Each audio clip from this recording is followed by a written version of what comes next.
Live from the IRC television studios on the SUNY Oneonta campus, this is Oneonta News Now. I'm Joanna Weidenhammer. And I'm Samantha Johnson. Before we start the news, meteorologist Connor Chapman joins us with a look at the Oneonta weather cam. Thanks, Joanna. Pretty gloomy day, but pretty typical for April this time of the year, low to mid 40s. A little bit of peaks of sunshine outside right now. I'll tell you what more to expect for the rest of the week and the weekend after the break. Back to you. Thanks, Connor. Coming up next, we have your campus news. Stay tuned to Oneonta News Now.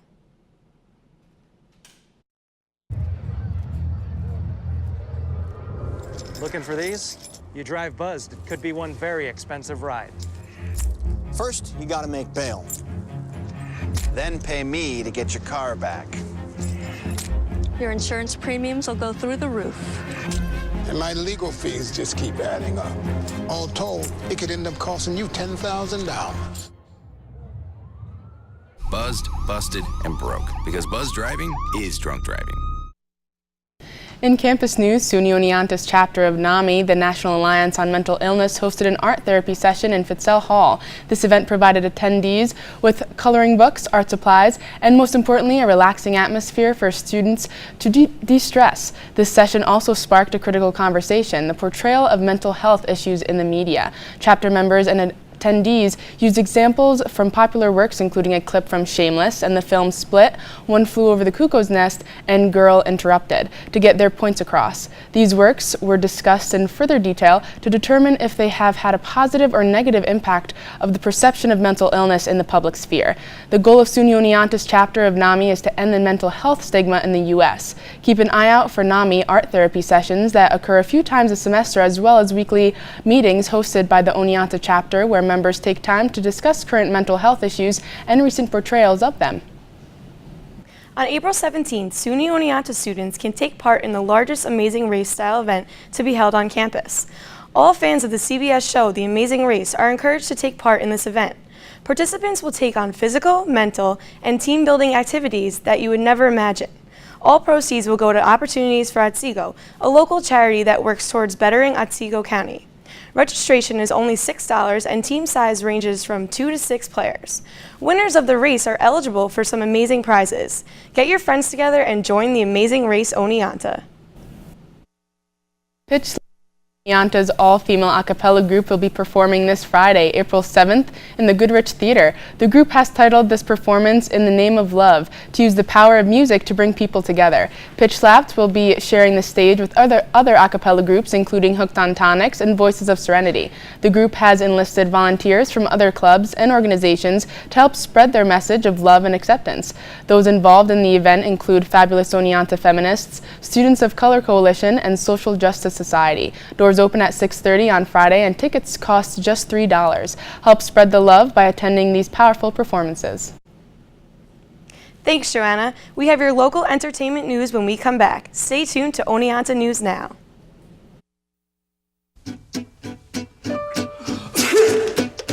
Danse, balance la cadence, ondule bien tes hanches, au bal du dimanche. Danse, que la fête commence, dans ma belle robe blanche, je suis ton chou. You didn't give up on sex, don't give up on birth control either. There are more methods than you think. Find yours at bedsider.org. We're back with your local entertainment news update with Rebecca Rafi. What's going on this week on campus, Rebecca? Well, this week, tonight, we have a great speaker coming, and on Friday, we have Relay for Life with Hartwick and Oneonta students. But let's take a look closer what's going on in Oneonta this week. LGBT advocate, speaker, and writer Shane Bitney Crone will be speaking at the Hunt Union Waterfront Room tonight at 9 p.m. Crone played a major role in the push for nationwide marriage equality after the tragic death of his longtime partner, Tom Bridgeroom. Shane and Tom were unable to be legally married before his untimely death. The couple's relationship was not recognized by the government and consequently did not award Shane any rights after his partner's death. Shane was denied access to see Tom in the emergency room and was forbidden to attend his partner's funeral by the Bridgeroom family. 1 year after Tom's death, Shane decided to upload a video to YouTube called It Could Happen to You that went viral and has received over 20 million views. To hear Shane's inspiring story, head to the Waterfront Room in Hunt Union. Admission is free with a SUNY Oneonta ID and $3 for all others. The Creative Writing Club hosted their 3rd annual Release Your Words fundraiser today in Mills Hall. The event took place from 11 a.m. to 3 p.m. Students were able to draw, write out their favorite quotes, and get creative on canvases that were provided by the Demoscene bookseller. Students were also able to donate money in order to participate in this event. Half of the proceeds raised at Release Your Words will go to Greater Plains Elementary School in Oneonta to support literacy and library skills for young children. The Common Read film series will be presenting Boys Don't Cry in the Red Dragon Theater this Thursday beginning at 7 o'clock.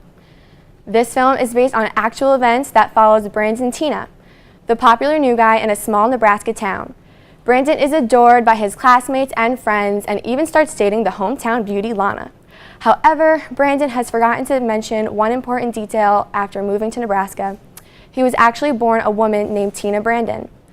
When Brandon's friends make this discovery, his perfect life is ripped apart. Head to the Red Dragon Theater tomorrow evening to watch this unique coming-of-age story. SUNY Oneonta and Hartwick College's annual Relay for Life fundraiser will be taking place this Friday from 4 p.m. to 3 a.m. in Dewar Arena, located in the Alumni Fieldhouse. This campus-wide event will raise money for the American Cancer Society as well as all of the programs they offer to those battling cancer. Join SUNY Oneonta and Hartwick students in the fight to end cancer this Friday.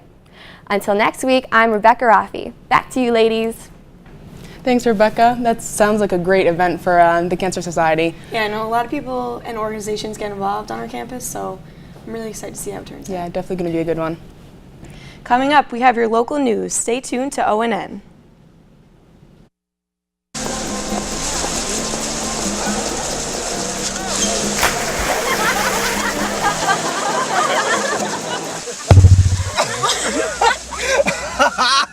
My dad's one of the producers. He's here tonight. Bring this sweet.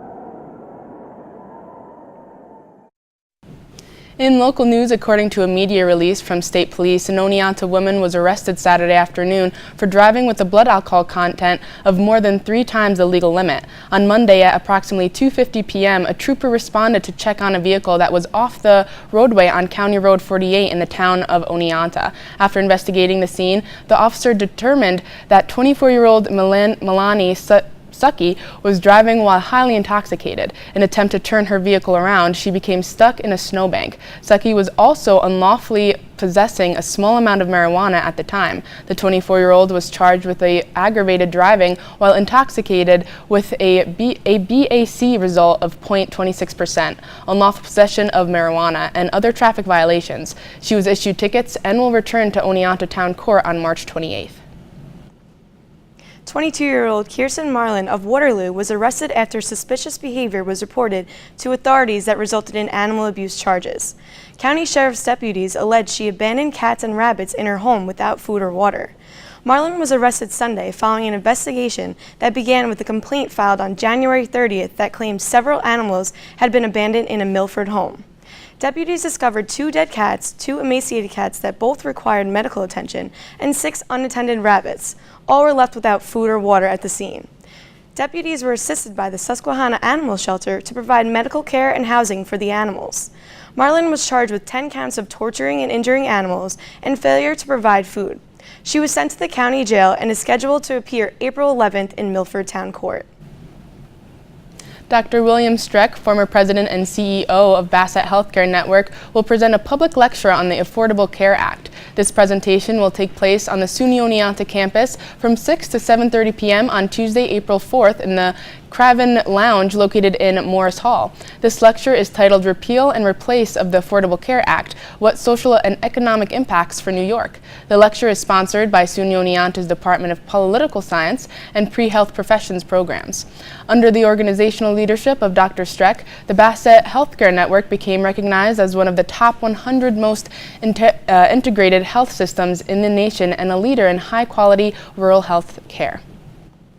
Oneonta's Stanley Schaefer, the chief operator of the city's water treatment plant, has received the 2017 Operators Meritorious Service Award from the New York Section American Water Works Association. During his 37 years of service, Schaefer has ensured the city's water meter exceeded all public health standards. The AWWA stated that his dedication to researching new technology and process improvements has allowed the city of Oneonta to continuously improve its water quality while maintaining a low cost to the end user. Even during storms and flood warnings, Stan's leadership and hardworking ethic has kept Oneonta from having any water quality violations. Because of Schaefer's work, residents take it for granted that their tap water will be healthy. The award will be presented to him at the State AWWA Awards breakfast at its annual conference. The event will take place on April 26 in Saratoga Springs. Several Cooperstown area organizations recently benefited from the hard work of the Arcot-Seago residential program. 8 members of the Arcot-Seago sewed and delivered blankets to Focus Otsego, Bassett Medical Center, and the Susquehanna Animal Shelter. Over the past several months, this program has distributed 15 blankets to each of these organizations. The Arcot-Seago offers comprehensive, community-based services to individuals with developmental disabilities throughout Otsego County. Residential manager for the agency, Marie Godbout, said, quote, "We're having a great time working on these projects to help those in need throughout our community." The project began when Godbout talked about what the residents could do for the community. Bassett Volunteer Coordinator Barbara Tarka thinks this initiative by the Arcot-Seago is wonderful since patients sometimes need a little bit of extra comfort that the blanket donations provide. So great, these blankets, definitely helping out people in need in the Bassett Healthcare Center. I think it shows that little things can go a long way too. Yeah, definitely. When we come back, Connor Chapman will take a look at your 5-day weather forecast. Stay with us. Know what? What? Since I got adopted, I've learned a lot about these humans. I know. I mean, check out these two. It's Flirt City over here. Yeah, I noticed that. It looks like my human is definitely into your human. Oh, look! I think she's getting his number. Nice. Your human's got some sweet moves. Takes after his dog. Oh, look, they're doing that thing where they put their arms around each other. She kicked up a leg. It's like in the movies. That's awesome. Looks like we're going to be hanging out a little bit more. Welcome back to Oneonta News Now. Let's find out what the weather has in store for us this week with our meteorologist, Connor Chapman. Thanks, Joanna. Right now we're sitting at about 47 degrees. Cooling down a little bit after I think we hit somewhere around 50 degrees depending on where you are in elevation. Not too bad of a day all in all, a little bit gloomy, but like I said earlier, the clouds did start to separate and we did get some peaks of sunshine as we're looking towards sunset. Through the night, the overnight hours, temperatures are going to continue to drop, but with those clouds coming in, it's going to start to settle around the low to mid 40s, again depending on elevation. We'll have some showers developing by the pre-dawn hours, which will eventually turn into a steady rain come morning. And temperatures should be similar to today, maybe a little bit cooler. Again, 47, could hit 50 if you're in the valley regions close to the river, but still going to be pretty cool because of the rain. Could be getting some locally heavy rain bands depending on where you are. Some local inch and a half reports would not be surprising. As a result, the National Weather Service has issued a flood watch for much of the region. So just keep an eye out, especially if you're driving. Turn around, don't drown is the big rule of thumb. Looking statewide towards tomorrow, mid to upper 40s is the big story statewide. Some 50s here and there depending on where you are. Take Watertown, 46 degrees. Saranac Lake up in the Adirondacks, 42. Heading down towards the lower mid-Hudson Valley and especially New York City, Long Island region. Could be hitting some mid-50s. New York City looking at 54 degrees, mid-50s, but pretty typical for this time of the year. The gloomy April showers bring May flowers rings true. Looking towards tomorrow night, a little bit cooler, 39 degrees. But again, warm enough so it's going to be a rain event and not a snow event. So we don't have to worry about any sort of accumulation or dusting off your car or anything like that Friday morning as those showers start to dissipate. But we are going to be kind of sticking with the wet weather as we look at Friday. And yes, I did put in a couple snowflakes there for Saturday. Should not be an accumulation type of event. Of course, we're going to keep you posted. But if anything, just a nuisance type of event. And come warm up throughout the day Saturday. Should be turning into all rain. Again, 44 degrees. Anything that sticks will melt pretty quickly. But get through the early parts of the weekend and Sunday, check it out, 60 degrees. Bright sunshine, maybe a few passing clouds, but one of those beautiful spring days. And looking towards Monday, Could be getting into the low to even mid 70s depending on where you are. So big story. Get through the gloominess in the next couple days and you'll be rewarded on Sunday and Monday. Let's check inside with Dustin Pennington to give us our real field forecast for the evening. Dustin? Thanks a lot, Connor. Definitely with summer break only a few weeks away now, it's starting to finally feel and look like spring. Clear skies today. It's beautiful out here. A lot of the students have been walking on campus without any of the heavy-duty winter gear we're used to wearing for the past couple of weeks. But it's definitely going to be a little chilly. Clear skies, if you're going to be going out tonight, you're going to want to be wearing some sweaters. Nice little sweater weather tonight, but don't be deceived with the clear skies tonight. Tomorrow, like you mentioned, it will be rainy, possibly thunderstorms at time. And even with all the snow partially melted, mostly melted, there's still some snow on the ground in some places. We're even looking at a flood watch. So pay attention to that. But as right now, enjoy the night, wear the sweater, bring the umbrellas tomorrow morning. For ONN, I'm meteorologist Dustin Pennington. Back to you guys. Thanks, Dustin.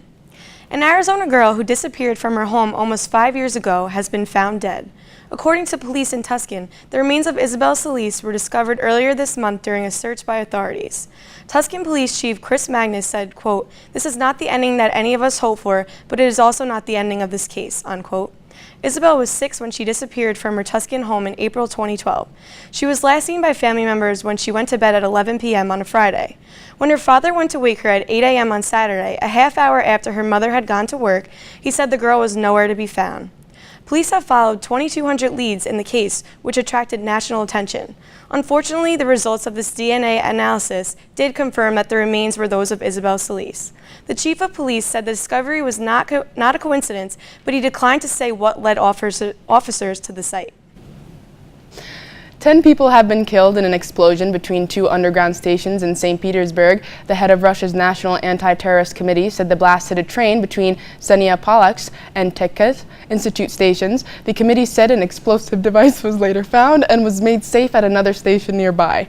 Prime Minister Dmitry Medvedev said in a Facebook post that the explosion was a terrorist attack. An anti-terror investigation has been opened, but other possible causes are being investigated. The first images posted on social media showed a train at a platform in Tech Institute station with a hole blown in its side, along with a number of casualties. Initial reports suggested there had been 2 explosions, but the Russian National Anti-Terrorist Committee later confirmed there had been only 1 explosion between the 2 stations at about 1:30 p.m.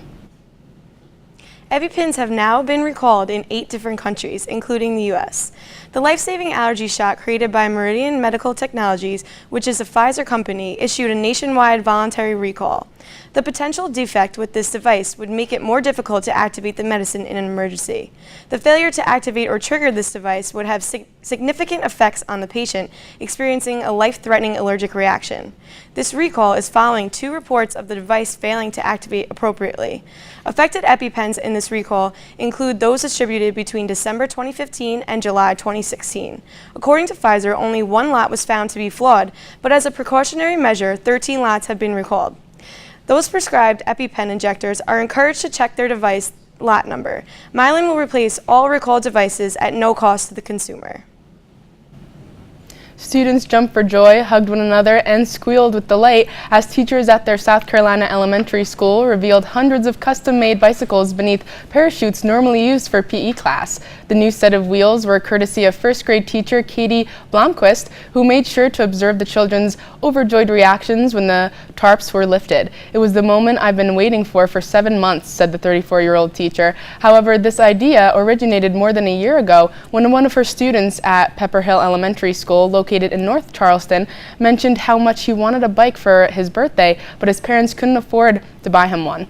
Blomquist began to think about all the other children who may not have bikes as well and started a GoFundMe page to raise the funds needed to purchase bikes for students at the elementary school. The page launched in September and had a goal of $65,000 that budgeted for all 650 students to receive a bike and helmet. Thanks, Joanna. Stay tuned to ONN for your weekly sports update with Austin Teitelbaum.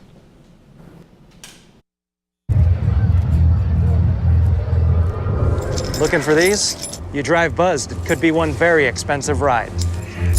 First, you gotta make bail. Then pay me to get your car back. Your insurance premiums will go through the roof. And my legal fees just keep adding up. All told, it could end up costing you $10,000. buzzed, busted, and broke. Because buzz driving is drunk driving. Welcome back to Oneonta News Now. Austin, who was the big winner in this year's March Madness tournament? It was UNC, and it was March Madness. It was great watching it. But as always, there's a lot to talk about when it comes to sports, so let's get right to it. Baseball's back. Opening day was just the other day, and we did have some great moments already. The San Francisco Giants played the Arizona Diamondbacks, and pitcher Madison Bumgarner hit 2 home runs. No pitcher in history has hit 2 home runs on opening day. Bumgarner hit a laser off the Arizona starter, Zach Greinke, in the 5th inning, followed by a skyscraper blast of lefty Andrew Chafin in the 7th. And only 3 pitchers since 1970 had home run on opening day. Most recently, Dodgers pitcher Clayton Kershaw homered against the Giants in 2013. Bumgarner even carried a perfect game into the 6th, where he allowed 3 runs. He had been unhittable early in the game because of his 94-mile-an-hour fastball and sharp curveball. He had no walks and 11 strikeouts, including the side in the 2nd inning on 10 pitches. In college basketball news, the North Carolina Tar Heels champions moment came 364 days later than they wanted, but a delayed celebration took place on Monday night in the desert. The top-seeded Tar Heels gave number 1 seeded Gonzaga its 2nd loss of the 2016-2017 season. UNC won their sixth national championships in program history with a 71-65 win at the University of Phoenix Stadium. A bizarre skittish national championship game served as one of the choppiest contests of the tournament. A sequence of clutch plays in the final minute allowed UNC to separate from Gonzaga and find victory. Isaiah Hicks, one-handed, with a 26 seconds to go, gave the UNC a 3-point lead. Kenny Meeks blocked and ensued a pass to Justin Jackson, who then dunked on a breakaway. Meeks stealed on Gonzaga's possession and wrapped up the championship. There would be no allowances for a buzzer beater this year. Joel Berry, plagued by two injury ankles during this tournament, led all scorers with 22 points in 37 minutes played. Berry was named the most outstanding player of the Final Four after the game. In Red Dragon sports, the SUNY Oneonta baseball team wraps up their junior series with a 6-5 victory in the bottom of the 13th inning. The Red Dragons trailed 5-0 in the bottom of the 9th, but rallied back with 6 hits to tie the game and to force extra innings. The inning started off with a single by senior Sage Cherin. Donald Gelso immediately followed Cherin with a double down the left field line. With runners on 2nd and 3rd, Michael Grzinski singled to score Cherin to move Gelso over to 3rd base. Grzinski stole 2nd base on the next pitch to put both runners in scoring position. A throwing error by Verdonio allowed both base runners to score to put the Red Dragons down by 1, with senior Casey Kyles pitch running. Junior Chris Sachin stepped up to the plate.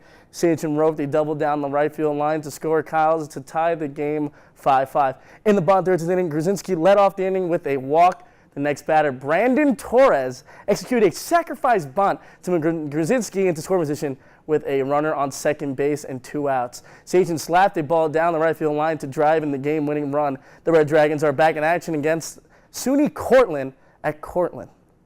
The SUNY Oneonta softball team got back on their winning streak today with a sweep of SUNY Potsdam at Onondaga Community College Murphy Field.